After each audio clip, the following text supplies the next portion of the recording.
6 prajurit TNI Angkatan Darat terlibat kasus mutilasi 4 warga sipil di Kabupaten Mimika, Papua. Tak hanya 6 prajurit TNI, total ada 9 orang yang terlibat dalam kasus tersebut. 2 dari 6 tersangka dari prajurit TNI merupakan seorang perwira berinisial Mayor Infantri HF dan Kapten Infantri DK.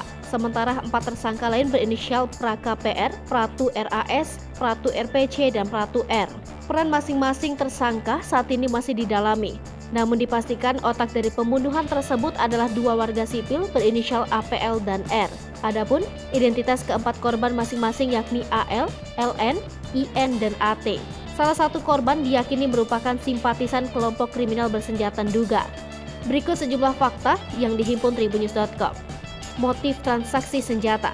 Mengutip tribunpapua.com, modus pelaku adalah berpura-pura ingin menjual senjata api. Keempat korban dipancing oleh pelaku untuk membeli senjata jenis AK-47 dan FN seharga Rp250 juta. Para korban yang tertarik kemudian mendatangi para pelaku dengan membawa uang Rp250 juta. Demikian disampaikan oleh Dirkrimum Polda Papua, Kombes Pol Faizal Ramadhani. Kronologi kejadian. Faizal menjelaskan para pelaku bertemu dengan korban di SP1, Distrik Mimika Baru pada 22 Agustus 2022 sekitar pukul 21.50 waktu Indonesia Timur, dilansir kompas.com. Tempat pertemuan itu sekaligus menjadi lokasi para pelaku menghabisi nyawa korban. Setelah membunuh, para pelaku memasukkan korban ke dalam karung. Mereka kemudian membawa jenazah korban ke Sungai Kampung Pigapu, Distrik Iwaka untuk dibuang. Mobil korban dibakar. Setelah membuang jasad korban, para pelaku membakar mobil Toyota Calya yang disewa oleh korban. Pembakaran itu dilakukan di jalan masuk Galian C Kali Iwaka. Keesokan harinya, para pelaku kembali berkumpul di gudang milik pelaku APL. Di sana mereka membagikan uang Rp250 juta yang mereka rampas dari korban. Di hari yang sama, polisi menemukan mobil yang disewa korban dalam kondisi hangus terbakar.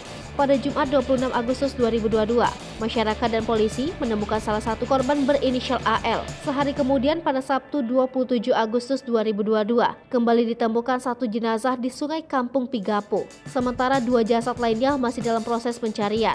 Satu korban diyakini simpatisan KKB Nduga.